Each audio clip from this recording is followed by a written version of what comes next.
إن الحمد لله نحمده ونستعينه ونستغفره ونعوذ بالله تعالى من شرور أنفسنا ومن سيئات أعمالنا من يهده الله فلا مضل له ومن يضلل فلا هادي له وأشهد أن لا إله إلا الله وحده لا شريك له وأشهد أن محمدا عبده ورسوله يا أيها الذين آمنوا اتقوا الله حق تقاته ولا تموتن إلا وأنتم مسلمون يا أيها الناس اتقوا ربكم الذي خلقكم من نفس واحدة وخلق منها زوجها وبث منهما رجالا كثيرا ونساء واتقوا الله الذي تساءلون به والأرحام إن الله كان عليكم رقيبا يا أيها الذين آمنوا اتقوا الله وقولوا قولا سديدا يصلح لكم أعمالكم ويغفر لكم ذنوبكم ومن يطع الله ورسوله فقد فاز فوزا عظيما أما بعد فإن أصدق الحديث كتاب الله وخير الهدي هدي محمد صلى الله عليه وسلم وشر الأمور محدثاتها وكل محدثة بدعة wa kullu bid'atin dhalalah wa kullu dhalalatin finnar. Ikhwani fillah rahimani wa rahimakumullah. Kita melanjutkan kembali pembahasan kitab Makanatus Sunnatin Nabawiyah yang ditulis oleh Syekh Ad-Doktor Umar ibn Muslih Al-Husaini hafizahullahu taala. Kita sampai di halaman 54 dari cetakan ini. Kata beliau, min aujuh ta'dhimis sunnah, di antara sudut-sudut mengagungkan sunnah. Ini beberapa di antara sisi-sisi bagaimana kita mengagungkan sunnah Nabi SAW. Ya, sekali lagi sunnah yang dimaksud adalah ajaran Nabi secara umum, bukan sunnah yang didefinisikan oleh para ulama fikih, yaitu al-mandub. Apabila dikerjakan mendapatkan pahala, kalau ditinggalkan tidak berdosa, bukan. Tapi sunnah yang dimaksud adalah apa yang dibawa oleh Nabi SAW, baik akidahnya, ibadahnya, dan yang lainnya. Tapi yang pertama, di antara sisi mengagungkan sunnah, ta'zimu ma'azzama au ma'uzzima fis sunnah wa taqdimu ma quddima fiha. Yaitu dengan cara mengagungkan apa-apa yang diagungkan oleh sunnah, ya, apa-apa yang diagungkan di dalam sunnah, dan mengedepankan apa-apa yang dikedepankan di dalam sunnah, mendahulukan apa-apa yang didahulukan oleh sunnah itu, maksudnya oleh ajaran Nabi itu. Faman 'azzama sunnata kana al-mu'azzam indahu man 'azzamahu Allah wa rasuluh. Kata beliau, barang siapa yang mengagungkan sunnah, maka pasti perkara yang paling agung di sisinya adalah apa-apa yang diagungkan oleh Allah dan Rasulnya. Ya, saya ulangi, kata beliau, barang siapa yang mengaku mengagungkan sunnah, maka pasti perkara yang paling agung baginya yaitu apa-apa yang diagungkan oleh Allah dan Rasulnya. Wal muqaddam man qaddamahu Allah wa rasuluh. Dan barang siapa yang mengagungkan sunnah, pasti perkara yang dia dahulukan, yang dia prioritaskan adalah apa-apa yang diprioritaskan, didahulukan oleh Allah dan Rasulnya. Seperti misalnya tauhid. Ya, tauhid adalah perkara yang diagungkan oleh Allah dan Rasulnya. Tauhid adalah perkara yang diprioritaskan, didahulukan oleh Allah dan Rasulnya. Maka orang yang mengaku mengikuti sunnah, pasti dia akan mengagungkan tauhid. Dia menjadikan tauhid adalah perkara yang sangat agung, perkara yang sangat diprioritaskan. Namun kalau ada orang yang mengaku mengagungkan sunnah, namun menyepelekan masalah tauhid, tidak ada prioritas terhadap masalah tauhid, maka berarti dia klaimnya dusta. Dia tidak sedang mengagungkan sunnah. Kemudian wal mahbub indahu man ahabbahu Allah wa rasuluh. Barang siapa yang mengaku mencintai sunnah, maka pasti perkara yang dicintainya adalah apa-apa yang dicintai oleh Allah dan Rasulnya. Itu menjadi hal yang paling dia cintai.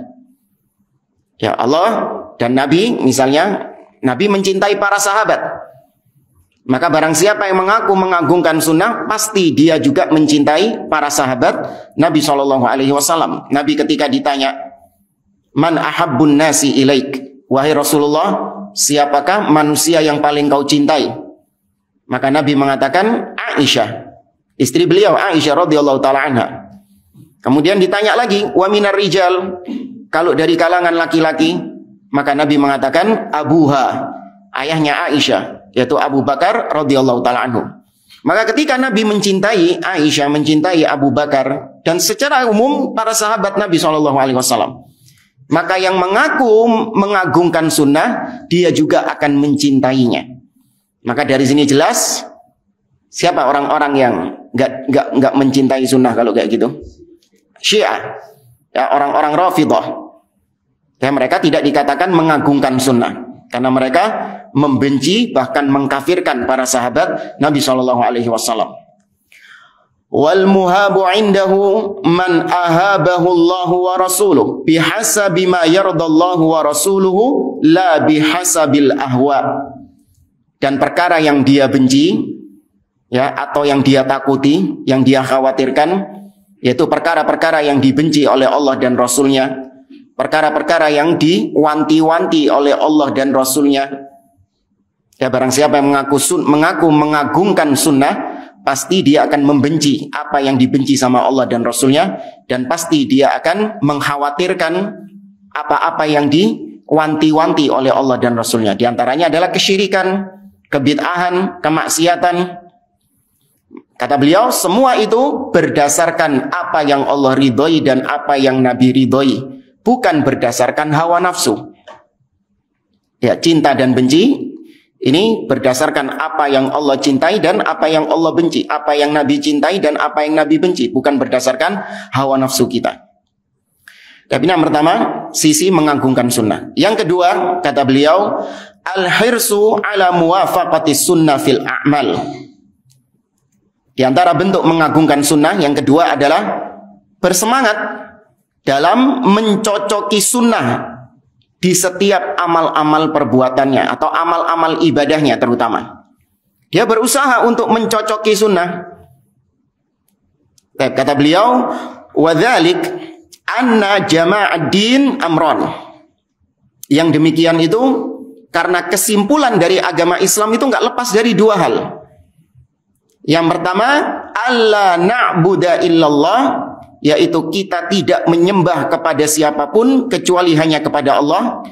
Dan yang kedua, wa an na'budahu bima syara', yaitu kita menyembah kepada Allah, beribadah kepada Allah dengan apa yang disyariatkan oleh Allah Subhanahu wa taala.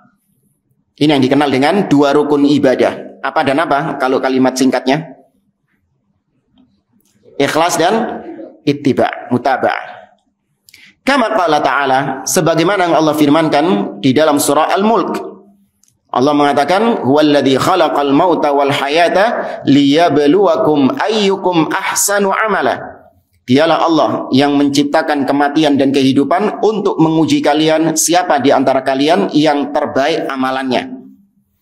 Al-Fudail berkata, Al-Fudail maksudnya adalah Al-Fudail ibn Iyad rahimahullahu taala, akhlasahu wa aswabahu. Yang dimaksud ahsanu amala adalah yang paling ikhlas dan paling mencocoki sunnah, yang paling mengikuti sunnah. Faqila lahu, maka ada yang bertanya kepada Fudail bin Iyad, ma akhlasahu wa aswabahu, wahai Fudail bin Iyad, amal seperti apakah yang paling ikhlasnya dan yang paling sesuai dengan contoh Nabi, itu seperti apa kriterianya? Maka beliau mengatakan, Fudail bin Iyad mengatakan, innal amala idza kana khalisan lam yakun sawaban lam yuqbal. Sesungguhnya suatu amal ibadah apabila dia ikhlas namun tidak sesuai dengan contoh dari Nabi, tidak sesuai dengan tuntunan sunnah Nabi SAW, maka tidak diterima. Ya, karena Nabi SAW mengatakan, man amila amalan laisa alaihi amruna fahuwa raddun, tertolak. Meskipun ikhlas. Itu juga yang menjadi dasar siapa? Yang mengingkari praktek zikir berjamaah. Abdullah bin Mas'ud radhiyallahu taala anhu. Dia mengatakan, "A'innakum ala millatin hiya ahda min millati Muhammad au muftatihu babi dhalalah." Apakah kalian dengan perbuatan kalian ini, kalian merasa bahwa kalian berada di atas jalan yang lebih baik dari jalannya Muhammad sallallahu alaihi wasallam? Atau kemungkinan yang kedua, memang kalian dengan perbuatan kalian ini sengaja membuka pintu-pintu kesesatan. Mereka mengatakan, ya Aba Abdurrahman, ma'aratna illal khair. Wahai Abdullah bin Mas'ud, yaitu Abu Abdurrahman Abdullah bin Mas'ud, tidaklah niat kami melakukan zikir berjamaah dengan kerikil-kerikil ini. Tidaklah niat kami adalah baik, khair. Maka kata Abdullah bin Mas'ud, wa kam min muridin lil khair lan yusibah. Berapa banyak orang-orang yang menginginkan kebaikan, yakni niatnya baik, ikhlas karena Allah Azza wa Jalla, namun dia tidak mendapatkan kebaikan itu, tidak mendapatkan pahala dari perbuatannya. Karena apa? Tidak sesuai dengan tuntunan Nabi. Atau sebaliknya kata Fudail bin Iyad, wa idza kana shawaban wa lam yakun khalisan lam yuqbal. Sebaliknya, apabila ada amal ibadah yang dikerjakan oleh seseorang sesuai dengan tuntunan Nabi SAW, namun tidak ikhlas karena Allah, dia mengerjakannya bukan murni untuk Allah Subhanahu Wa Taala, entah riya, ya, atau dia ingin mencari popularitas dunia, ingin mencari bagian daripada dunia, atau bahkan bercampur dengan kesyirikan amalannya. Ya, meskipun sesuai dengan sunnah, namun sebagian amalannya tercampur dengan syirik kepada Allah Subhanahu wa Ta'ala, sama, nggak akan diterima sama Allah Azza wa Jalla. Allah berfirman dalam sebuah hadis qudsi yang diriwayatkan oleh At-Tabrani, Allah mengatakan, ana aghna syuraka'i 'ani syirk. Aku adalah zat yang tidak butuh dengan sekutu-sekutu. Faman amila amalan asyraka fihi ma'i ghairi taraktuhu wa syirkah. Barang siapa yang mengerjakan suatu amal ibadah, kemudian dia persekutukan aku dengan selain aku, yakni dalam ibadahnya itu terselip tujuan untuk selain aku, maka aku tinggalkan dia beserta apa yang dia persekutukan itu. Yakni nggak diterima sama Allah Azza wa Jalla, meskipun sesuai sunnah. Hatta yakuna khalisan sawaban. Amalan baru diterima itu apabila ikhlas, murni 100% untuk Allah Subhanahu wa Ta'ala, tidak tercampur dengan noda syirik, riya, sum'ah dan yang lainnya, dan sawaban, sesuai dengan tuntunan Nabi SAW. Wal khalis an yakuna lillah, was sawab an yakuna ala sunnah. Kata Fudail bin Iyad, yang ikhlas itu adalah yang diperuntukkan hanya untuk Allah, sedangkan yang sawab itu adalah yang sesuai dengan sunnah, yakni tuntunan Nabi SAW. Kemudian kata beliau, wa kana min du'ai Umar ibn al-Khattabi radhiyallahu taala anhu, dan di antara doanya Umar ibn al-Khattab yang masyhur, Umar pernah berdoa, Allahumma ja'al amali kullahu salihan. Kata Umar ibn al-Khattab, ya Allah, jadikanlah amal-amal ibadahku semuanya ikhlas untukmu ya Allah. Ya, ini perlu doa kepada Allah, perlu minta pertolongan Allah Subhanahu wa Ta'ala. Karena mengikhlaskan amalan itu adalah perkara yang susah. Sampai-sampai Umar ibn al-Khattab saja masih berdoa kepada Allah Subhanahu wa Ta'ala, padahal beliau termasuk di antara orang yang dijamin surga. Ya, apalagi kita, jangan merasa kita, enggak Ustaz, amalan saya pasti ikhlas. Ingat, syaitan, iblis tidak akan pernah berputus asa untuk menggelincirkan kita. Awalnya mungkin kita berangkat dari rumah ke masjid, ikhlas karena Allah Subhanahu wa Ta'ala. Namun di tengah perjalanan muncul benih-benih riya, muncul benih-benih sum'ah misalnya. Terus dibisikkan oleh iblis sampai pahala amalan kita lenyap. Ya, itu memang pekerjaannya dia. Ya, dia bersumpah kepada Allah Subhanahu wa Ta'ala sebagaimana Allah sebutkan dalam surah Al-A'raf. Kata iblis, ya, Allah Azza wa Jalla menceritakan tentang iblis, qala fa bima aghwaytani la aq'udanna lahum siratakal mustaqim thumma la atiyannahum min baini aydihim wa min khalfihim wa an aymanihim wa an syama'ilihim wa la tajidu aktsarahum syakirin. Ya Allah, karena engkau telah menyesatkan aku, sungguh aku akan sesatkan hamba-hambamu dari jalanmu yang lurus. Aku akan datangi mereka dari depan, dari belakang, dari kanan, dari kiri. Dan kau tidak akan mendapati kebanyakan di antara mereka bersyukur kepadamu. Ya, maka terus minta pertolongan kepada Allah agar kita diberikan keikhlasan dalam beribadah kepada Allah Subhanahu wa ta'ala. Maka Umar berdoa, ya Allah, jadikan amal ibadahku semuanya salihan, yaitu amalan yang baik, yang ikhlas karenamu dan sesuai sunnah. Waj'alhu liwajhika khalisan, dan jadikan amalan-amalanku itu hanya murni mencari wajahmu, yaitu hanya murni diperuntukkan kepadamu ya Allah. Wala taj'al li ahadin fihi syai'an, dan jangan kau jadikan sedikit pun dari amalanku itu diperuntukkan kepada siapapun selain engkau.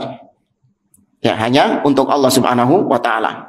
Ini doanya Umar ibn Khattab, minta keikhlasan kepada Allah. Tapi itu yang kedua, di antara bentuk mengagungkan sunnah, yaitu berusaha untuk mencocoki sunnah dalam setiap amalan-amalan ibadah kita. Itu bentuk mengagungkan sunnah. Tapi yang ketiga, di antara bentuk mengagungkan sunnah, al-hirsu alal ijtima'i alaiha wa ta'awun alaiha, yaitu berusaha untuk bersatu di atas sunnah dan saling tolong menolong, saling bantu membantu juga di atas sunnah. Pernah kita sampaikan di pembahasan kitab sebelumnya, Nurus Sunnah wa Dhulumatul Bid'ah, persatuan, ya kalau Anda dapati kalimat ijtima' atau jamaah dalam dalil-dalil Al-Quran dan Sunnah, itu tidak keluar dari dua maknanya. Ada yang masih ingat persatuan apa dan persatuan apa? Jamaah apa dan jamaah apa? Jamaah tabligh, Bu. Apa itu? Naam. Naam, jama'atud din wa jama'atul badan. Ya, persatuan ad-din, di atas agama. Apa maksudnya jama'atud din? Yaitu at-tamassuk bima kana alaihi an-nabi was sahabah. Maksudnya persatuan agama yaitu bersatu di atas, berpegang teguh dengan apa-apa yang Nabi SAW dan para sahabatnya berada di atasnya. Ini makna jamaah, persatuan yang Nabi sebutkan dalam hadis iftiraqul ummah, perpecahan umat. Sataftariqu hadhil ummah ala 73 firqah kulluha finnar illa wahidah. Umatku akan terpecah menjadi 73 golongan. Semuanya terancam masuk neraka kecuali satu. Ditanya Nabi, qila man hum ya Rasulullah? Siapa mereka ya Rasulullah? Nabi mengatakan al-jamaah, yaitu mereka yang berjamaah, bersatu di atas suatu persatuan. Dalam riwayat yang lain, siapa mereka ya Rasulullah? Ma ana alaihi wa ashabi, yaitu mereka yang berada di atas apa yang aku dan para sahabatku berada di atasnya. Ya, maka orang yang bersatu di atas, atau orang yang berpegang dengan ajaran Nabi, berpegang dengan sunnah, berpegang dengan manhaj para salaf, maka berarti dia sedang bersatu. Ya, berarti dia sedang bersatu, meskipun cuman seorang diri. Ya, meskipun cuman seorang diri, dia dikatakan berjamaah, bersatu. Ini ucapan Abdullah bin Mas'ud. Beliau pernah mengatakan, al-jamaah ma wafaqal haq wa in kunta wahda. Berjamaah itu, bersatu itu adalah, yaitu ketika engkau berada di atas al-haq. Al-haqqu min rabbik, kebenaran dari Rabbmu. Ketika engkau berada di atas kebenaran, maka engkau yang disebut berjamaah. Wa in kunta wahdak, meskipun engkau seorang diri. Namun mereka yang bersatu dengan persatuan, ya, berkumpul, ya, bukan satu orang tapi banyak orang, tapi mereka tidak di atas sunnah, tidak di atas pemahaman salaf, Ya, meskipun fisiknya mereka ini berkumpul, namun yakini mereka tidak dalam persatuan. Mereka dalam perpecahan. Dan itu disinggung sama Allah dari persatuannya orang-orang kufar ketika perang Ahzab. Yahudi bersatu dengan kaum musyrikin. Ya, Yahudi bersatu dengan kaum musyrikin. Allah mengatakan tahsabuhum jami'an wa qulubuhum syatta. Engkau mengira mereka itu bersatu, padahal hati mereka bercerai-berai. Mereka tidak dikatakan bersatu, padahal fisik mereka bersatu enggak? Bersatu, solid itu ketika perang Ahzab itu. Meskipun akhirnya pecah karepe dhewe. Nah, itulah persatuan yang tidak didasari di atas sunnah, persatuan yang bukan di atas tauhid, bukan di atas manhaj salaf, pasti akan tercerai-berai, berpecah belah cepat atau lambat. Tapi ini persatuan yang pertama, jama'atud din. Kemudian jamaah yang kedua adalah jama'atul badan, yaitu persatuan secara fisik. Apa maksudnya? Yaitu as-sam'u wa ta'ah li waliyil amr, mendengar dan taat kepada penguasa kaum muslimin. Maka kaum muslimin yang mereka mendengar dan taat kepada penguasa, maka mereka ini disebut bersatu secara fisiknya, secara badannya. Ya, dari sinilah kata Nabi SAW, man faraqal jama'ata shibron famata alihi famitatun jahiliyah. Barang siapa yang memisahkan diri dari jamaah, dari persatuan, kemudian dia mati, maka matinya seperti bangkainya orang-orang jahiliyah. Bukan mati kafir maksudnya, yaitu matinya seperti orang jahiliyah. Orang jahiliyah nggak punya pemimpin. Siapa pemimpinnya orang Quraisy? Abu Jahal bukan pemimpinnya. Abu Jahal tokoh. Kalau Romawi punya pemimpin siapa? Kaisar, Heraklius. Persia punya pemimpin siapa? Kisra. Habasyah punya pemimpin siapa? An-Najasyi. Tapi kalau Hijaz, Makkah, siapa pemimpinnya? Nggak ada. Mereka nggak punya pemimpin. Maka diserupakan sama Nabi. Barang siapa yang memisahkan diri dari jamaah. Nah, jamaah di sini maksudnya adalah tidak lagi mendengar dan taat kepada pemimpin. Dia memisahkan diri. Tidak lagi menganggap pemimpin yang ada sebagai pemimpinnya. Dan ketika kondisi itu dia mati, maka matinya persis seperti orang-orang jahiliyah, nggak punya pemimpin. Ya, bukan berarti mati kafir, enggak. Dia masih muslim. Tapi ini harus dibedakan antara jamaah ad-din dan jamaah al-badan. Dan kata beliau, di antara bentuk mengagungkan sunnah yaitu berusaha, bersungguh-sungguh, bersemangat bersatu di atas sunnah dan saling tolong-menolong juga di atas sunnah. Fal ijtima'u 'ala sunnati aslun 'azimun tadafarat nususus syar'i 'ala bayanihi wa idahihi. Kata beliau, bersatu di atas sunnah itu adalah pokok yang sangat agung, usul yang sangat agung di dalam agama ini. Banyak dalil-dalil baik Al-Quran ataupun sunnah yang menjelaskan tentang pokok yang satu ini. Misalnya kalau di dalam Al-Quran Allah Azza wa Jalla mengatakan wa'tasimu bihablillahi jami'an wala tafarraqu. Berpeganglah kalian dengan tali Allah dan jangan kalian bercerai-berai. Ini ayat sering disalahgunakan oleh ahlul bidah. Mereka mengatakan tuh Allah menyuruh kita bersatu, nggak boleh bercerai-berai. Ini Wahabi sukanya mencerai-beraikan kaum muslimin. Sukanya bahas masalah-masalah yang khilafiyah katanya. Ya, sukanya bahas yang bid'ah. Ini memecah belah kaum muslimin. Maka kita jawab, teruskan ayatnya. Ya, di terusan ayat itu Allah Azza wa Jalla memerintahkan wal takun minkum ummatun yad'una ilal khairi wa ya'muruna bil ma'ruf wa yanhauna 'anil munkar. Jadilah kalian suatu umat yang di antara kalian ada yang mengajak manusia kepada kebaikan, memerintahkan kepada yang ma'ruf dan mencegah dari kemungkaran. Maka persatuan itu adalah dengan cara kita mengingkari kemungkaran juga. Di antara kemungkaran yang layak untuk diingkari adalah syirik kepada Allah dan juga bid'ah di dalam agama. Itu namanya persatuan. Bukan diem-dieman. Ada yang berbuat syirik dibiarkan. Ya, ada yang menyimpang, jatuh dalam kebid'ahan, dibiarkan dengan alasan apa? Persatuan. Ini persatuan yang batil, sama seperti persatuannya orang-orang Yahudi dan musyrikin tadi, tahsabuhum jami'an wa qulubuhum syattah. Enggak benar.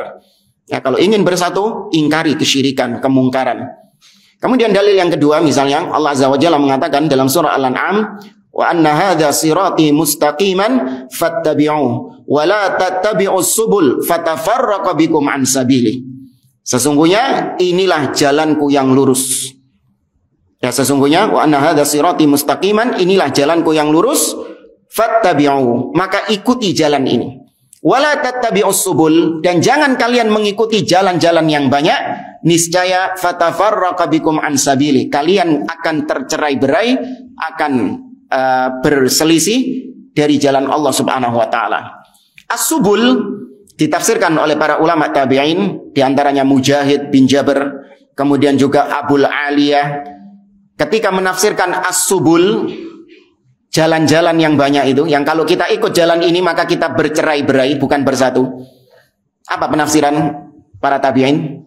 As-subul al-bid'u wasyubuhat. Ya, Anda buka kitab-kitab tafsir, di antaranya tafsir At-Tabari, juga tafsir Ibnu Katsir, dinukil Mujahid bin Jabr atau Abul Aliyah juga.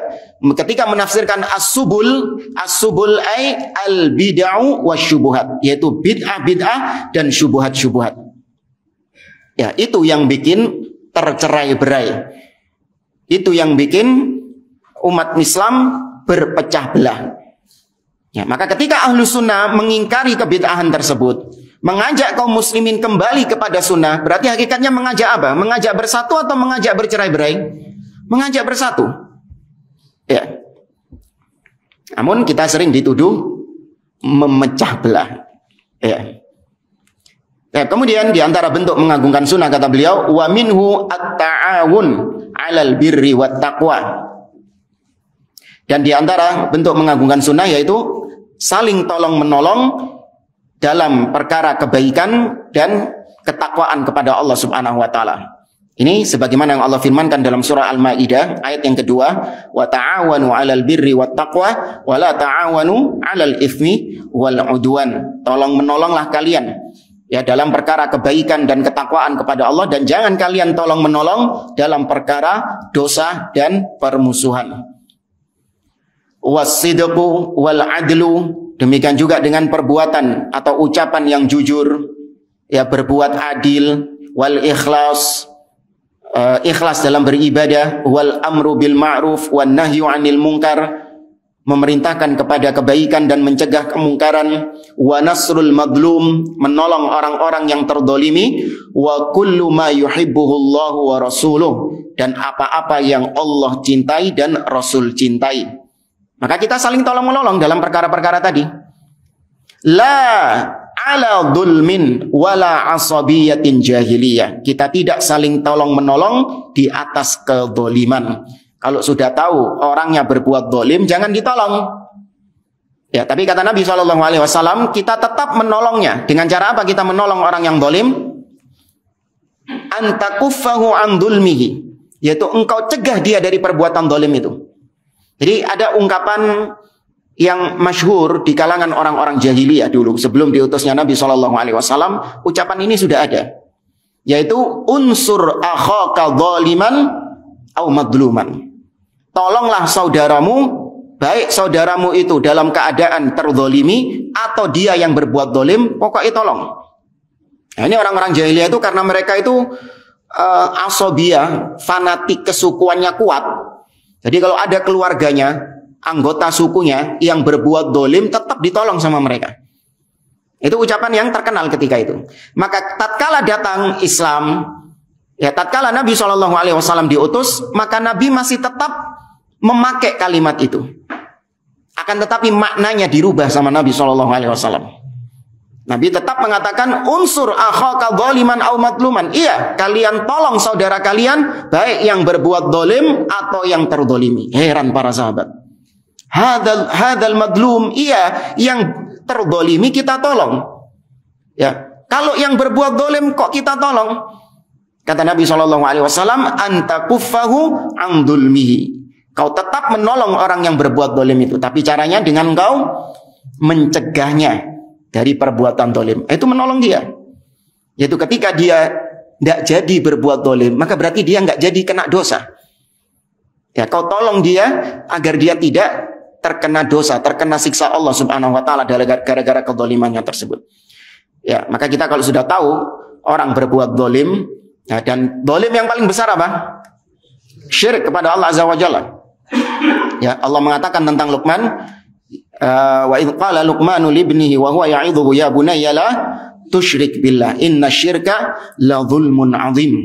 Ya, sudah tahu berbuat syirik, ya sudah, jangan kita tolong, jangan kita bantu. Ya, demikian juga kebid'ahan, kemaksiatan, kita tidak tolong menolong, tidak membantunya. Walattiba'in lil hawa aw li hawa duna huda, dan kita tidak tolong menolong karena dasar hawa nafsu, namun kita tolong menolong karena perbuatan tolong menolong kita harus di atas petunjuk. Wala ala tafarruqah wala ikhtilaf, kita tidak saling tolong menolong dalam rangka untuk tadi memecah belah kaum muslimin atau mencerai beraikan kaum muslimin, tapi kita tolong menolong di atas ya di atas sunnah tadi, albir wa taqwa. Nah, kemudian yang keempat, di antara bentuk mengagungkan sunnah, antakunal muwalatu wal muadatu wan nusratu wat ta'idu fiha walaha. Di antara bentuk mengagungkan sunnah yaitu al-wala wal bara. Engkau mencintai, loyalitasmu, antipatimu, ya, engkau menolong, engkau menolong itu harus karena Allah, harus di atas sunnah dan karena sunnah. Ya, loyalitas dan antipati, cinta dan benci harus di atas sunnah. La fi hawan nafsi wa hadhiha, bukan cinta dan benci karena hawa nafsu. Ya, bukan cinta dan benci yang berasal dari hawa nafsu, akan tetapi di atas sunnah. Wa kadzalik al muwafaqatu wal mukhalafatu raji'atun ilaiha. Demikian juga ya, kita cocok sama orang atau kita nggak cocok sama orang, itu juga kembalinya kepada sunnah. Ya, kecocokan kita itu karena sunnah. Kita mencocoki fulan, ya karena fulan mencocoki sunnah. Dan kita menyelisihi fulan karena fulan menyelisihi sunnah. Ya, kembalinya kepada sunnah. Faman wafaqas sunnah wafaqnahu. Kalau ada seseorang yang mencocoki sunnah, maka kita cocoki dia, kita ikuti dia. Wa man khalafaha khalafnahu. Tapi kalau kita dapati ada seseorang yang menyelisihi sunnah, maka kita selisihi dia. Wa laisa ahadun yuwafaqu ala kulli syai'in illa Rasul sallallahu alaihi wasallam. Dan tidak ada orang yang boleh kita cocoki 100% perbuatannya, ucapannya, apapun yang ada padanya, kecuali Rasul Sallallahu Alaihi Wasallam. Ya, kalau orang lain, siapapun dia, mau dia syekh, mau dia ustadz, mau dia ulama, sebagaimanapun dia kedudukannya, saking solehnya, sesoleh apapun dia, nggak boleh kita cocoki dia. Apa dicocoki ini ya? Ya, kita ikuti dia, maksudnya ya kita teladani dia, kita meloi dia, ya secara mutlak. Apapun yang dikerjakan sama dia, apapun yang diucapkan sama dia, nggak boleh. Manusia yang boleh kita ikuti secara mutlak, kita cocoki, kita teladani perbuatannya secara mutlak tanpa terkecuali adalah cuma Nabi SAW. Maka dari sini nggak boleh kita menjadikan seseorang sebagai barometer dalam al-wala wal bara. Nggak boleh. Barang siapa yang mencintai fulan, maka berarti ana cinta sama dia. Tapi barang siapa yang memusuhi fulan, berarti ana musuh sama dia. Ini hanya boleh diserahkan kepada siapa yang seperti ini? Nabi SAW.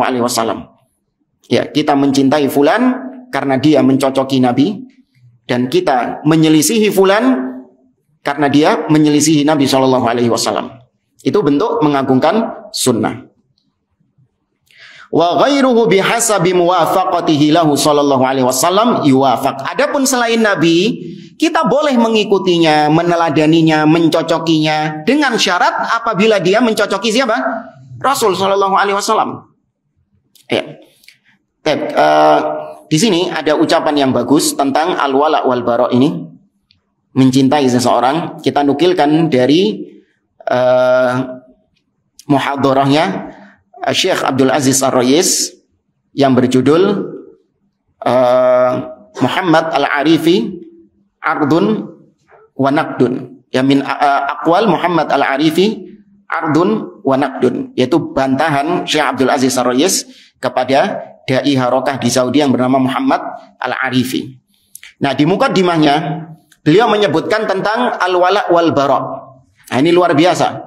Agar kita ini, karena al-wala wal bara termasuk di antara usul, di antara perkara-perkara usul akidah. Ya, terutama di zaman-zaman seperti sekarang, manusia diuji dengan kecintaan dan kebenciannya.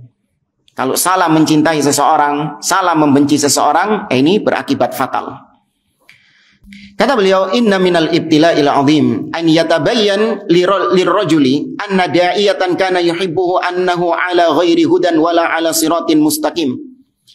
Dan di antara ujian yang besar bagi seorang muslim, yaitu tatkala dia mendapati seorang dai, seorang ustadz, seorang syekh yang selama ini dia cintai, dia dapati dia tidak lagi berada di atas jalan yang benar, tidak lagi berada di atas akidah yang sahihah. Maka ketika itu fahuna yata'arad 'inda ar-rajuli amran. Tatkala dia dapati seorang ustadz dai yang selama ini dia cintai ini menyimpang, maka ada dua hal yang ada di hadapan orang tersebut. Yang pertama, hubbuhu li hadzal rajul wa hubbuhu lillahi wa rasuli wa dinil Islam. Mana yang dia kedepankan? Cintanya kepada orang ini yang menyimpang ini tadi, yang selama ini dia cintai, atau cintanya kepada Allah dan Rasulnya dan agama Islam. Fa in kana ar-rajulu yuridullaha wad-daral akhirah qaddama hubbahu lillahi wa rasulihi ala hubbihi li hadzal rajul. Kalau dia jujur, cintanya dia itu karena Allah dan Rasulnya, pasti dia kedepankan cintanya kepada Allah dan Rasulnya daripada kecintaannya kepada fulan yang menyimpang ini. Li'anna waqi'al hubbi li hadzal rajul wa li hadzal da'iyati wa li ghairihi yanbaghi an yakuna hubban fillah kama akhraja Muslim. Karena ketika dia mencintai fulan ini, maka pasti dasarnya dia awalnya dia cinta fulan ini karena Allah dan Rasulnya. Maka ketika fulan ini menyimpang, kenapa kok masih kau cintai dia? Nah, maksudnya jamaah ya? Karena kau awalnya cinta sama dia ini karena Allah dan Rasulnya. Namun ketika nampak fulan ini menyimpang, tidak lagi di atas jalan yang benar, tidak lagi di atas sunnah Nabi SAW, kenapa kok masih ente cintai? Harusnya yang lebih kau cintai adalah cintamu kepada Allah, cintamu kepada sunnah ini. Ya, sebagaimana dalam riwayat Imam Muslim, Nabi SAW mengatakan di antara 7 golongan yang Allah berikan naungan pada hari kiamat, kata Nabi, wa rajulan tahabba fillahi ijtama'a alaihi waftaraqa alaihi. 2 orang yang saling mencintai karena Allah. Mereka bertemu karena Allah, ya, bersatu karena Allah, dan mereka pun berpisahnya juga karena Allah. Ya, fahadihi min a'dhamil qurbi wal ibadah. Lakin ma ma'nal hubbi fillah an tuhibbahu li'annahu mutamassikun bisyari'ah, li'annahu qa'imun biddin, li'annahu ala siratin mustaqim. Apa maksudnya cinta karena Allah? Ya, ketika kita mencintai seseorang karena Allah, yaitu karena alasan dia ini berpegang dengan tauhid, berpegang dengan sunnah, karena fulan ini konsisten di atas sunnah, ya, karena fulan ini berada di atas sunnah dan yang lainnya dari makna-makna yang semisal. Atas dasar itulah kita mencintai fulan ini. Ya, wallahu a'lam bishawab. Baik jamaah, saya kira ini bisa saya sampaikan, kurang lebihnya mohon maaf. Wassallallahu ala nabiyyina Muhammad wa ala alihi wa sahbihi ajma'in. Assalamualaikum warahmatullahi wabarakatuh.